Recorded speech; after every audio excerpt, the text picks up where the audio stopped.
Hello aspirants, चलिए आज का सेशन चालू करते हैं। डीएनए आज की फर्स्ट न्यूज़ है। फर्स्ट वुमन ऑफ इंडिया जो एयर मार्शल के रैंक तक वो पहुंचे हैं, first Indian woman.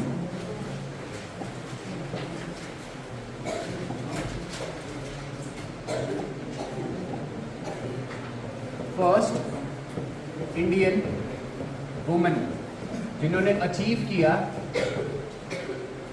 Air marshal का रैंक, ठीक है। उनका नाम है Padma Bandyopadhyay. Padma Bandyopadhyay. But real news ये नहीं होगी। एक सेकेंड वुमन जिन्होंने ये फीट अचीव किया वो है साधना सक्सेना। न्यूज जो आज की है वो इनसे रिलेटेड है। आपको ये याद रखना है कि साधना सक्सेना सेकेंड इंडियन वुमेन है जो इस रैंक तक पहुंची है, एयर मार्शल तक। तो हो सकता है इस बार आपकी एग्जाम में प्रश्न इससे आ जाए कि भारत की पहली महिला कौन थी जो एयर मार्शल की रैंक तक उन्होंने पहुंचा था, उन्होंने अपना सफर स्टार्ट किया था। अब साधना सक्सेना न्यूज में क्यों चल रहे हैं? इन्हें रिसेंट में डीजी हॉस्पिटल का हेड बनाया गया है और ये पोस्ट अचीव करने वाले, ये हेड, उनको जो ये पोस्ट मिला है, ये पोस्ट अचीव करने वाली ये भारत की एकलौती महिला है जिन्हें DG hospital, director general hospital का यहाँ पर उन्हें क्या बनाया गया है? हेड बनाया गया है। डीजी हॉस्पिटल को आर्म्ड फोर्स हॉस्पिटल भी कहा जाता है, आर्म्ड फोर्स हॉस्पिटल। तो आपकी ये फर्स्ट न्यूज आज की काफी इंपॉर्टेंट है जो कि डिफेंस से रिलेटेड है। एक और चीज आपको याद रखना है, इंडिया की फर्स्ट वुमन जो राफेल उड़ाई, राफेल उड़ाने वाली भारत की पहली महिला शिवांगी सिंह। क्वेश्चन आपसे ये भी पूछा जा सकता है, राफेल के अलावा मिग 21 क्या भारत की कोई महिला है जिन्होंने मिग 21 को उड़ान भरी? तो बिल्कुल है, उनका नाम है अवनी चतुर्वेदी।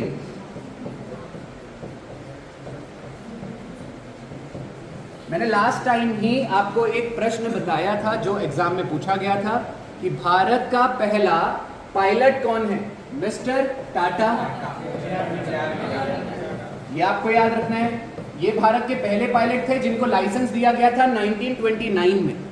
तो हो सकता है, हम अभी वुमेन डिस्कस कर रहे हैं फर्स्ट वाली, तो हो सकता है आपसे क्वेश्चन ये पूछ लिया जाए कि भारत की पहली महिला पायलट कौन थी? First female overall, first female pilot of India.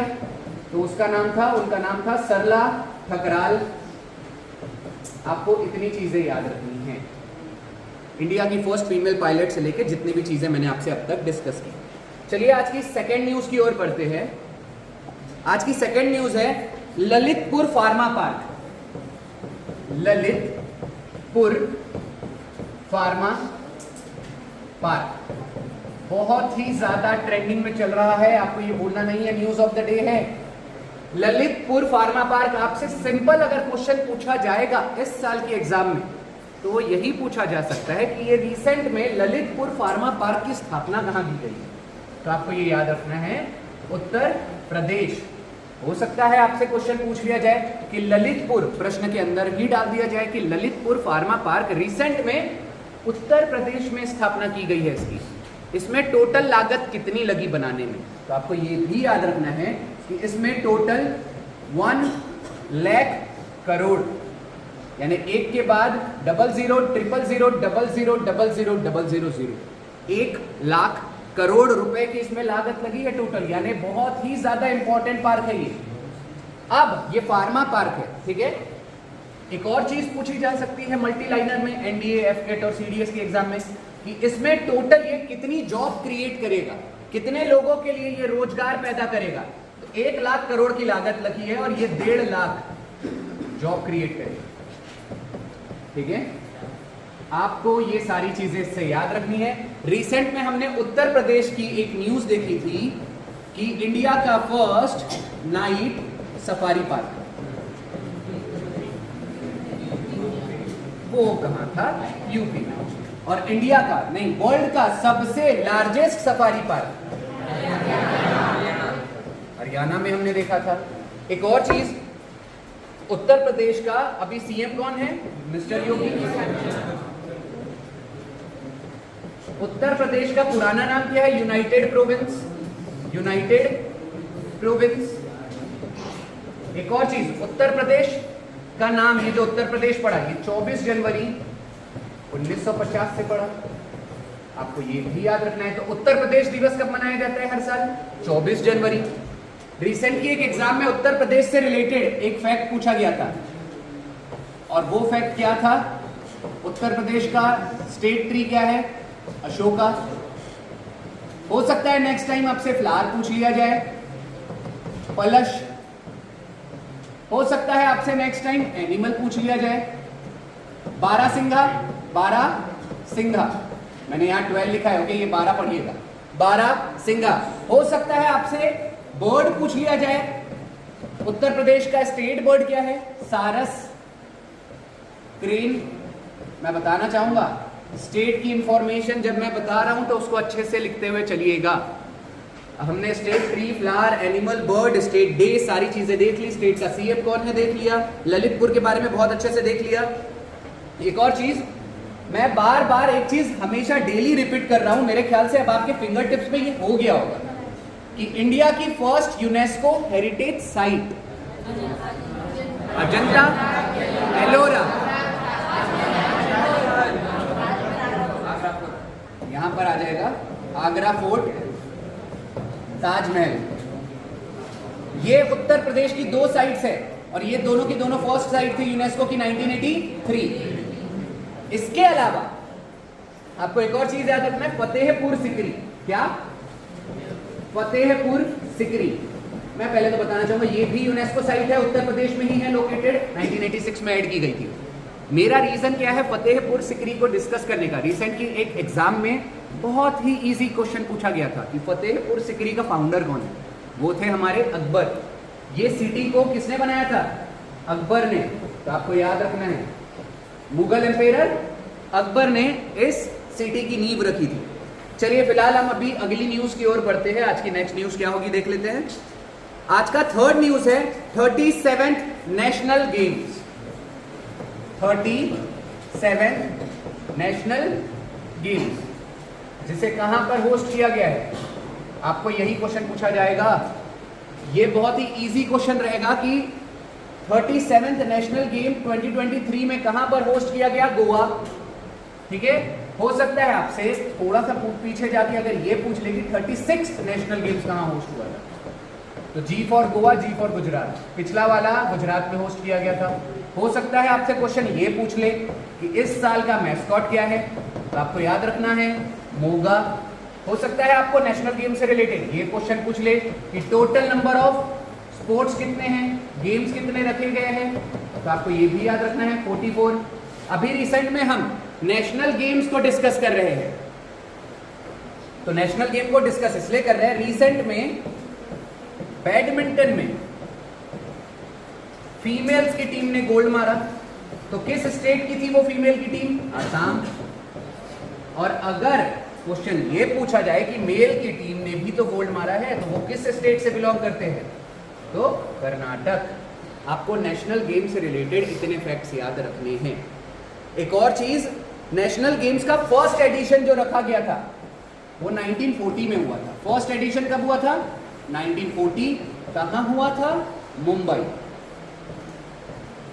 चलिए एक काम करते हैं, रिसेंट में हम आसाम की बात कर ही रहे हैं, बहुत दिन से हमने आसाम के नेशनल पार्क्स नहीं देखे। मैं आपको बता रहा हूं, आपकी एग्जाम्स में नेशनल पार्क बहुत कॉमन क्वेश्चन होता है, तो कुछ नेशनल पार्क हम आसाम के देख लेते हैं। मानस, मैंने लास्ट टाइम एक लाइन बताई थी, मानस ने डिब्रू को कहा ना बेटा ना, वो मेरी है। तो पहला हो गया मानस नेशनल पार्क, दूसरा हो गया डिब्रू साइखोवा नेशनल पार्क। क्या बोला था? ना बेटा ना, वो मेरी है। तो ना मेरी, और वो गर्ल का नाम क्या था? रायमोना। ये 4 नेशनल पार्क आपको नहीं भूलना है। मानस ने डिब्रू से कहा ना बेटा ना, वो मेरी है। मतलब कौन मेरी है? रायमोना। एक और चीज बताना चाहूंगा, सबसे कॉमन क्वेश्चन आपके एग्जाम में जो पूछा जाता है नेशनल पार्क के ऊपर, वो है काजीरंगा।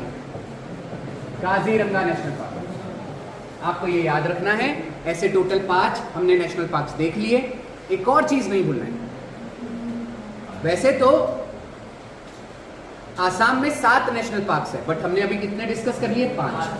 अब एक काम करते हैं, कर्नाटक से रिलेटेड सिर्फ अभी रिसेंट में एक ही क्वेश्चन बताऊंगा जो आपकी एग्जाम में नेशनल पार्क के ऊपर क्वेश्चन पूछा गया था, कर्नाटक से रिलेटेड।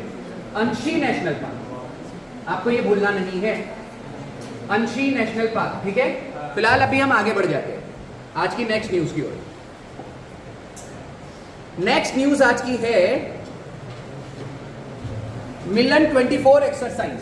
मिलन 24 एक्सरसाइज, सबसे पहले मैं बताना चाहूंगा मिलन 24 का फुल फॉर्म क्या है? मल्टी लेटरल नेवल एक्सरसाइज, ये आपका इसका फुल फॉर्म हो जाएगा।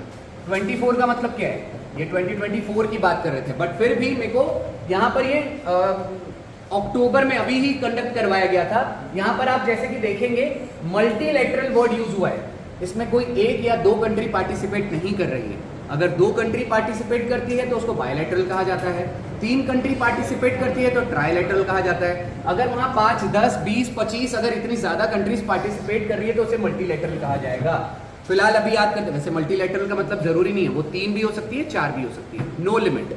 तो याद रखिएगा ये एक नेवल एक्सरसाइज था जिसे 2024 में, यानी वैसे तो 2023 में कहां पर कंडक्ट किया गया? विशाखापट्टनम। इसमें तो बहुत सारी कंट्रीज ने पार्टिसिपेट किया, बट फिर भी M for Milan, M for Malaysia, आप ये याद रख सकते हैं। बहुत सारी कंट्रीज ने पार्टिसिपेट किया है, बट आपको मैंने एक यहां पर देश बता दिया है। इसके अलावा चलिए देख लेते हैं। अच्छा हाँ, प्रोजेक्ट 75, ये आज एक थोड़ा सा बहुत पुरानी न्यूज है, बट स्टिल प्रोजेक्ट 75 के बारे में मैं आपको बता देता हूं। ये एक प्रोजेक्ट था जिसमें हमको total 6 scorpion class submarine develop करना था। तो हमने अभी रिसेंट में ही 6 स्कॉर्पियन क्लास सबमरीन डेवलप कर लिए, और 6 की 6 का मैं नाम बताना चाहूंगा, करंज, कालवेरी, खांदेरी।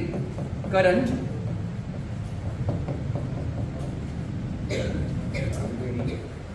और खांदेरी, आपको ये याद रखना है। फिलहाल ये स्टार्टिंग के 3 हैं, और वैसे 3 हैं, वेला, वाघीर और वागसीर। वेला, वाघीर और वागसीर,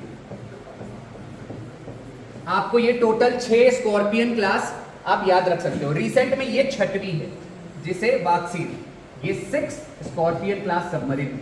ये स्टार्टिंग से मैंने आपको बता दिया है प्रोजेक्ट 75 क्या है, अगर आपसे क्वेश्चन पूछा जाए तो आप अच्छे से हैंडल कर सकते हैं। एक और हमने रिसेंट में एक एक्सरसाइज देखा था, समप्रीति एक्सरसाइज। ये भारत और बांग्लादेश के बीच होता है, भूलिएगा मत, बांग्लादेश के बीच होता है। एक होता है हैंड इन हैंड चाइना के साथ, hand in hand exercise. Recent के एक एग्जाम में पता है प्रश्न क्या पूछा था? हैंड इन हैंड एक्सरसाइज का फर्स्ट एडिशन कब हुआ था? 2007। कई बार देखिए आपसे घुमा फिरा कर ऐसे प्रश्न पूछ लिए जाते हैं, बट फिर भी ऐसे क्वेश्चन बहुत रेयर देखने को मिलता है। आपको केवल 2 तरीके से ही प्रश्न बनेगा एक्सरसाइज पे, वो एक्सरसाइज किस कंट्री के बीच हो रहा है या वो एक्सरसाइज कहां पर हो रहा है। जैसे कि हमने अभी देखा था विशाखापट्टनम। एक फैक्ट मैं विशाखापट्टनम के बारे में बताना चाहूंगा। विशाखापट्टनम का निकनेम क्या है? Paris of the east. Paris of the east, आपको ये बोलना है। चलिए फिलहाल नेक्स्ट न्यूज की ओर बढ़ते हैं। इंडियन मेटीरियोलॉजिकल डिपार्टमेंट ने अभी अलर्ट किया है साइक्लोन तेज के लिए। इंडियन मेटीरियोलॉजिकल डिपार्टमेंट ने अभी अलर्ट किया है, किस चीज के लिए? साइक्लोन तेज के लिए। अब ये साइक्लोन तेज आपको याद रखना है, क्वेश्चन कैसे आ सकता है कि ये साइक्लोन जो तेज अभी आने वाला है, और उन्होंने अलर्ट क्या किया कि साइक्लोन तेज कहां आएगा? अरेबियन सी। अगर स्पेसिफिक सिटी अगर किसी के लिए अलर्ट किया गया है तो वो कहा गया है मुंबई, कि मुंबई में ये हिट कर सकता है। मैं बताना चाहूंगा प्रश्न ऐसे ही पूछे जाते हैं कि साइक्लोन तेज अभी रिसेंट में किस देश में आया, तो आंसर होगा इंडिया। क्वेश्चन ये पूछा गया कि किस सिटी को हिट करने वाला है, अभी जब हिट करेगा, जब हम डिस्कस करेंगे, मोस्ट प्रोबेबिलिटी कहां हिट करेगा, मुंबई। अगर क्वेश्चन ये पूछा जाए कि साइक्लोन तेज का नामकरण किसने किया है, तो आपको याद रखना है इंडिया। इसका नामकरण भी इंडिया ने ही किया है। अब याद रखिएगा साइक्लोन टोटल हमने डिस्कस किया था 2 टाइप के होते हैं, एक होता है एंटी साइक्लोन और एक होता है साइक्लोन। ठीक है, साइक्लोन अगर नदर्न हेमिस्फीयर में आ जाए तो वो क्या होता है, क्लॉकवाइज आएगा या कैसे आएगा, साइक्लोन एंटी क्लॉकवाइज आएगा। देखिए मैं बता रहा हूं, एक काम करते हैं, देखिए ये है हमारा अर्थ, ये है इक्वेटर लाइन 0 डिग्री, इसे क्या कहा जाता है, इक्वेटर। अगर आपका साइक्लोन यहां पर फॉर्म हो रहा है तो याद रखिएगा वो एंटी क्लॉकवाइज फॉर्म होगा, यानी वो कैसे घूमेगा, इस तरफ। ये चीज समझ में आ रही है, ऐसे घूमेगा आपका साइक्लोन, इसे कहा जाता है एंटी क्लॉकवाइज। अगर आपका साइक्लोन साउथ सदर्न हेमिस्फीयर में आ रहा है तो वो कैसे घूमेगा, क्लॉकवाइज। मैं बता रहा हूं ये बहुत ज्यादा कंफ्यूजन होता है लोगों को, ये चीज आपको याद रखनी है। एक साइक्लोन का नाम है, मैंने बोला 2 तरह के साइक्लोन होते हैं, एक होता है साइक्लोन, एक होता है एंटी साइक्लोन। एंटी साइक्लोन, आपको केवल साइक्लोन याद रखना है, उसका अपोजिट कर दीजिए। एंटी साइक्लोन अगर नदर्न हेमिस्फीयर में आएगा तो कैसे आएगा, नाम में एंटी लिखा हुआ है, इसका अपोजिट क्या होता है, क्लॉकवाइज आएगा। एंटी साइक्लोन नदर्न हेमिस्फीयर में कैसे आएगा, क्लॉकवाइज आएगा। आपको ये चीज याद रखनी ही पड़ेगी, आपके एग्जाम पर्सपेक्टिव से ऐसे क्वेश्चन बनते हैं। मुझे पता है बहुत सारे लोगों को ये चीज बहुत दिक्कत देती है कि ये हो क्या है, फिर भी मैंने बताया है अगर वर्ड निगेटिव है उसको पॉजिटिव कर दो। एंटी साइक्लोन नदर्न हेमिस्फीयर में कैसे आएगा, क्लॉकवाइज। ये चीज बस आपको अच्छे से याद रखना है। चलिए फिलहाल, और अभी एक और चीज, एक साइक्लोन इस साल सबसे ज्यादा न्यूज में रहा था, बीपर जॉय, भूलिएगा नहीं, बीपर जॉय अब तक का सबसे लॉन्गेस्ट साइक्लोन था। ये वर्ल्ड का Guinness record, world book of Guinness record में इसका नाम दर्ज हो गया। ठीक है, अब तक का अगर आपको सबसे ज्यादा दिनों तक सरवाइव करने वाला साइक्लोन का नाम पूछ लिया जाए तो आंसर होगा बीपर जॉय। ठीक है, चलिए अब आज नेक्स्ट न्यूज की ओर हम बढ़ते हैं। अच्छा, इंडियन मेटीरियोलॉजिकल डिपार्टमेंट, इसकी स्थापना हुई थी 1875 में और इसका हेडक्वार्टर है दिल्ली में। मैंने आपको हमेशा कहा है आपके एग्जाम में अगर आपको किसी भी इंडियन डिपार्टमेंट का हेडक्वार्टर पूछ लिया जाए और आपको याद नहीं आ रहा है, आप मूंद के दिल्ली मारना है। फॉर एग्जाम्पल, इंडियन नेवी का headquarter Delhi, Indian army Delhi, air force Delhi, Indian meteorological organisation Delhi, Indian Olympic association Delhi, हर चीज दिल्ली में है। अगर आपके किसी भी डिपार्टमेंट में ऑफ लगता है तो आंख मूंद के आपको मुंबई में जाना है, बट उसके एक्सेप्शंस होंगे। State bank of India Mumbai, bank of India Mumbai, bank of Maharashtra Pune. मैंने कहा है कि कुछ चीजें एक्सेप्शंस में भी होगी। चलो ठीक है, फिलहाल अभी आगे बढ़ जाते हैं। पेंटागन रिपोर्ट, एक अभी रिसेंट में ना पेंटागन रिपोर्ट रिलीज हुई। अब ये पेंटागन रिपोर्ट डिक्लेयर क्या करती है, वर्ल्ड की सबसे फास्टेस्ट ग्रोइंग न्यूक्लियर कंट्री। यहां पर कहा गया है दुनिया में सबसे ज्यादा तेजी से न्यूक्लियर वेपन जो डेवलप कर रहे हैं, जो प्रोड्यूस कर रहे हैं, उस कंट्री का नाम इस रिपोर्ट में मेंशन किया गया है, जिसका नाम है चाइना। रिसेंट में इनके पास 500 प्लस न्यूक्लियर वेपन्स है अभी हाल फिलहाल में। अब ऐसा मानना है पेंटागन रिपोर्ट का कि आने वाले 2030 तक चाइना के पास 1000 प्लस न्यूक्लियर वेपन्स हो जाएंगे। तो बताना चाहूंगा ये बहुत ज्यादा बड़ी बात है। न्यूक्लियर वेपन की अगर हम बात कर रहे हैं तो एक ही चीज बताना चाहूंगा, फादर ऑफ, आपके एग्जाम में father of nuclear in India, Homi J Bhabha, Homi Jahangir Bhabha. आपको ये याद रखना है। एक और चीज, न्यूक्लियर से रिलेटेड हमारा स्टेटस अभी क्या है, मैं बताना चाहूंगा। भारत का जो सबसे पहला न्यूक्लियर टेस्ट किया गया था वो किया गया था 1974 में। ये एग्जाम में बहुत बार पार्ट बनता है आपका स्टैटिक जी के, सुपर इंपॉर्टेंट आपके लिए आज ये है। हम न्यूक्लियर की न्यूक्लियर से रिलेटेड न्यूज डिस्कस कर रहे हैं और न्यूक्लियर से रिलेटेड मैं अभी स्टैटिक जीके आपको बता रहा हूं। भारत का पहला न्यूक्लियर टेस्ट जो 1974 मई में रखा गया था, उसके ऑपरेशन का नाम क्या था? Operation smiling Buddha. Smiling Buddha, आपको ये याद है, मैं लिख के दे सकता हूं, आपके एग्जाम का पार्ट ये बन सकता है। अब एक और चीज मैं बताना चाहूंगा, what is pentagon report? What is pentagon report? अच्छा, ये पेंटागन रिपोर्ट भी रिलीज करता है यूएसए, आपको ये भी याद रखना है। पेंटागन रिपोर्ट, यूएसए में डिफेंस मिनिस्ट्री को पेंटागन कहा जाता है। तो ये जो रिपोर्ट रिलीज की है वो यूएसए की डिफेंस मिनिस्ट्री ने रिलीज की है और उन्होंने बनाया है आने वाले समय में 2030 तक चाइना के पास 1000+ न्यूक्लियर वेपन्स होंगे।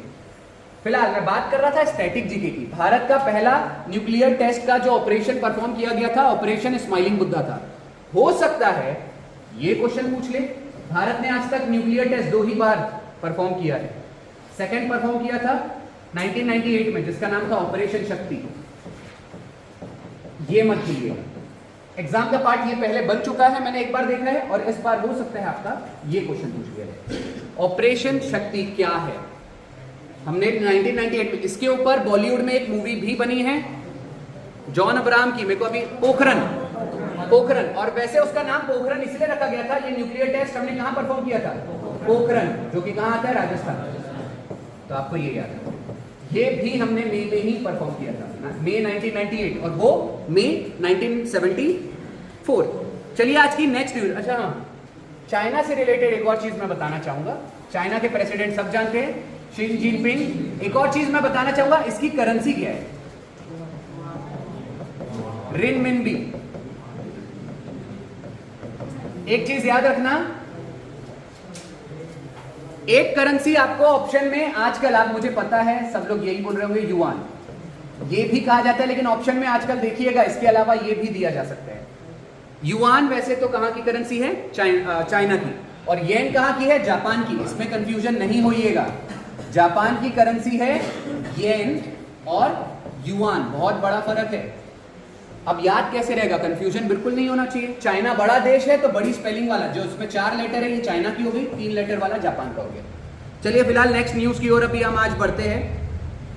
एक और चीज, चाइना ने रिसेंट में, हमने देखा था 19th एडिशन एशियन गेम्स का रखा था, 19th addition of Asian games. एक चीज बताऊंगा इस बार, जो आपके एग्जाम में सबसे कॉमन क्वेश्चन एशियन गेम्स के ऊपर पूछा जाता है। नॉर्मल सी बात है, आपको सारे के सारे गोल्ड मेडलिस्ट के तो नाम याद रखना है और किस स्पोर्ट से रिलेटेड है वो भी याद रखना है। बट क्वेश्चन क्या पूछा जाता है? ओपनिंग सेरेमनी में फ्लैग बियरर इंडिया की तरफ से कौन थे? हरमनप्रीत सिंह, मैंने बताया था। हरमनप्रीत सिंह कौन है? तो आपको याद रखना है ये कौन थी?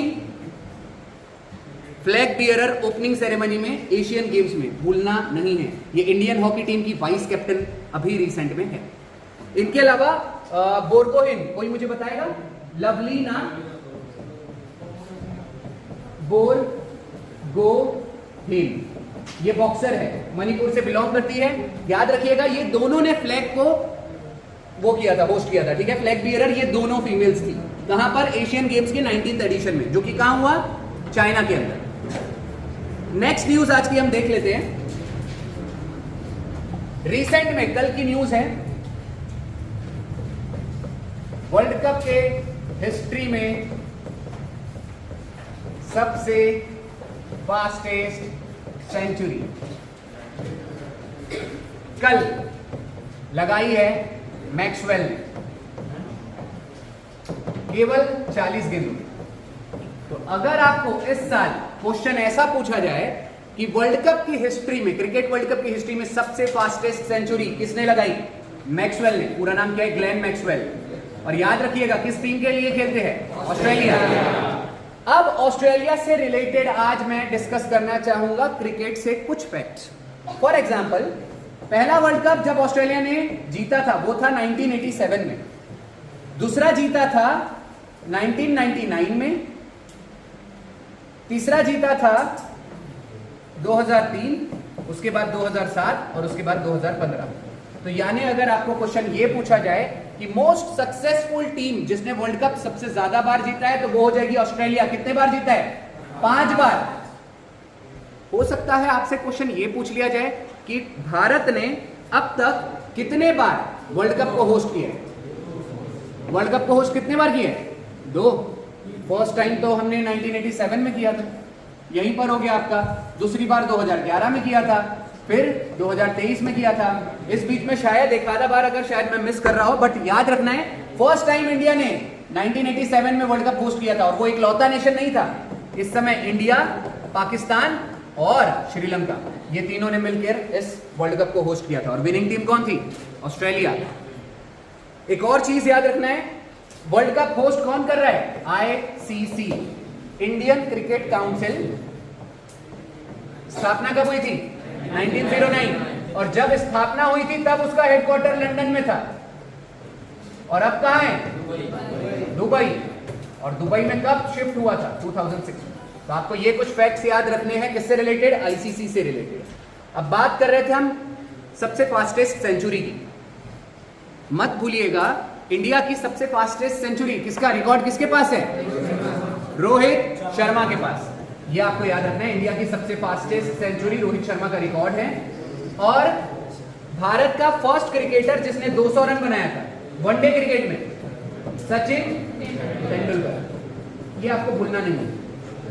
एक आखिरी फैक्ट डिस्कस करूंगा, उसके बाद हम आगे बढ़ जाएंगे क्रिकेट से रिलेटेड। वो आपको ये याद रखना है, फर्स्ट इंडियन जिसको गोल्डन बैट मिला था वो थे सचिन तेंदुलकर। ठीक है, ये फर्स्ट इंडियन है जिसको गोल्डन बैट मिला था वर्ल्ड कप में सबसे ज्यादा रन बनाने के लिए, और वर्ल्ड कप था 1999 का, आई थिंक इट्स 1996 का। ठीक है, ये भूलिएगा मत। सेकंड इंडियन कौन है जिसको गोल्डन बैट मिला था? राहुल द्रविड़। राहुल द्रविड़ जिसको 1999 के वर्ल्ड कप में गोल्डन बैट मिला था। और थर्ड और लास्ट इंडियन जिसको गोल्डन बैट मिला था 2015 के लिए, कौन था? रोहित शर्मा। तो आज आपको ये कुछ फैक्ट्स याद रखने हैं। अब तक केवल 3 इंडियंस हैं जिनको गोल्डन बैट अवार्ड मिल चुका है। फर्स्ट है सचिन तेंदुलकर, सेकंड है राहुल द्रविड़, और थर्ड है रोहित शर्मा। नेक्स्ट न्यूज की ओर अभी हम बढ़ते हैं। 23 अक्टूबर को हर साल स्नो लेपर्ड डे मनाया जाता है। आपको याद क्या? ये इंटरनेशनल है, हाँ, इंटरनेशनल स्नो लेपर्ड डे।